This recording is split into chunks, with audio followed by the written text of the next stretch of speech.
नमस्कार। आज एक शॉर्ट वीडियो में हम लेक्चर ले रहे हैं ग्लोबल जेंडर गैप रिपोर्ट, यानी कि वैश्विक लैंगिक अंतराल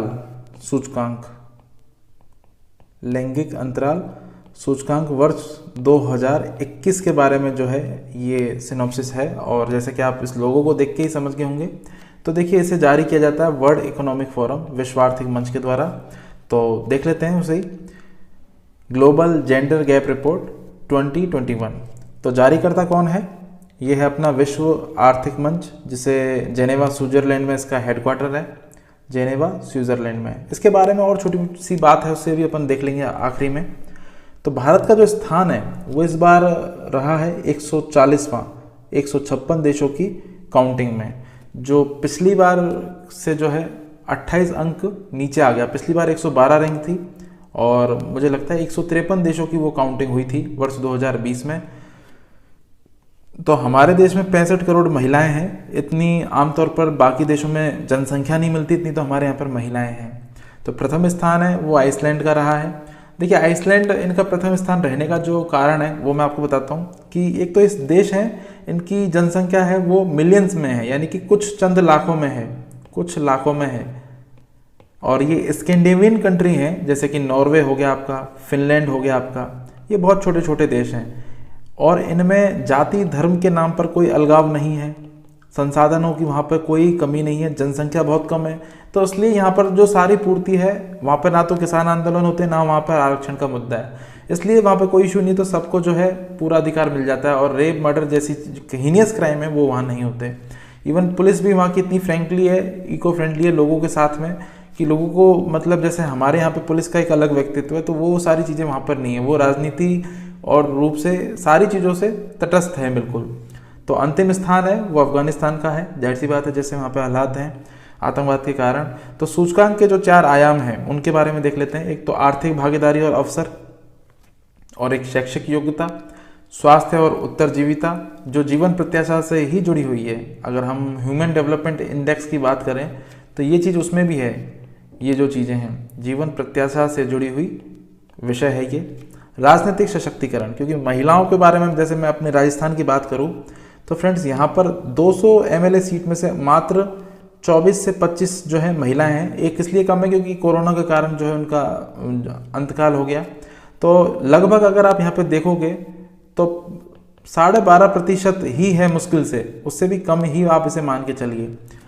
तो जबकि मैं महिलाओं के लिए जो स्थानीय यानी कि जो लोकल बॉडीज़ हैं उनके अंदर 50% आरक्षण है। 1994 का जो पंचायती राज अधिनियम है उसमें भी 33% आरक्षण की व्यवस्था की गई है।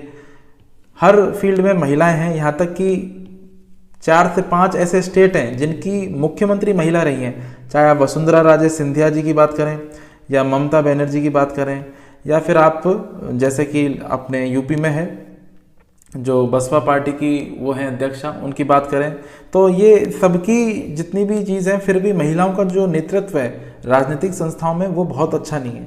तो ये कहीं ना कहीं बहुत एक लूप फॉल है, एक हमारे दृष्टि में जो इन सूचकांकों में हर तरफ से जो है नीचे की तरफ इशारा करता है, यानी कि गिरावट का इशारा करता है। सामान्यतः महिलाओं की जो आय है हमारे भारत जैसे विकासशील देश में वो पुरुषों के 5वें भाग के बराबर है। यानी पुरुषों की आय अगर 100 है तो महिला की आय केवल 20 है, लेकिन जनसंख्या में नेतृत्व है वो बहुत ज़्यादा है। मतलब 65 करोड़ की जनसंख्या, अगर 140 करोड़ कुल जनसंख्या मान के चलें तो 65 करोड़ जनसंख्या है। सरकारी प्रयासों की बात करूं तो बेटी बचाओ बेटी पढ़ाओ आंदोलन है। बेटी बचाओ और बेटी पढ़ाओ ये PM मोदी द्वारा शुरू किया गया था, और सबसे पहले जो है इसकी ब्रांड एम्बेसडर वो माधुरी दीक्षित बनी थी। इस तरह के जो फीमेल एम्ब्लेम हैं उनको जो इस तरह का एक ओहदा दिया जाता है, तो उससे क्या है कि कहीं ना कहीं सशक्तिकरण की भावना उजागर होती है। एक है शी बॉक्स, जो वुमेन एम्पावर मिनिस्ट्री है, उसके द्वारा सेक्सुअली हरास्ड इलेक्ट्रॉनिक बॉक्स शुरू किया गया था। एक उज्ज्वला योजना है जिसमें आपको गैस सब्सिडाइज्ड दिए जाते हैं। संवैधानिक प्रावधानों की बात करूँ तो प्रस्तावना में है, मूल अधिकारों में है, मूल कर्तव्य में है और नीति निर्देशक तत्वों में है। ठीक है, तो ये सारी चीज़ें हैं। इसके अलावा ये जो रिपोर्ट है ये देखिए वर्ष 2006 से by WEF world economic forum, जिसे विश्व आर्थिक मंच के रूप में जाना जाता है, इसके द्वारा जारी की जाती है।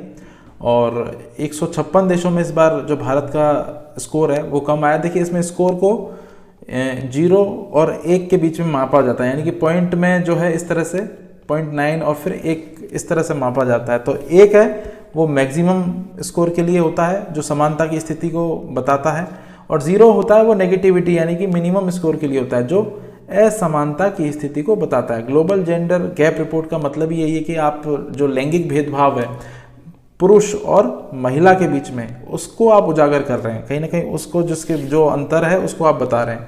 तो वर्ल्ड इकोनॉमिक फोरम 1971 में जो है इसकी स्थापना हुई थी जेनेवा स्विट्जरलैंड में। इसका एम यही है कि सार्वजनिक निजी सहयोग हेतु अंतर्राष्ट्रीय मंच पर सहयोग प्राप्त करना। तो इंडिया जो है पूरे दक्षिण एशिया में है वो तीसरे रैंक पर है। ठीक है, इस बार अगर 140 रैंक है इंडिया की, तो पाकिस्तान जैसे देशों की रैंक 153 समथिंग है। तो हमारा जो जैसे सार्क कंट्री है, या फिर मैं आपको बताऊं जैसे कि ब्रिक्स कंट्री है, इसमें भी भारत की स्थिति बहुत अच्छी सुदृढ़ नहीं है। तो इस छोटे से लेक्चर में अभी के लिए इतना ही है। जल्दी मिलते हैं दूसरे शॉर्ट वीडियो के साथ में। Thank you so much.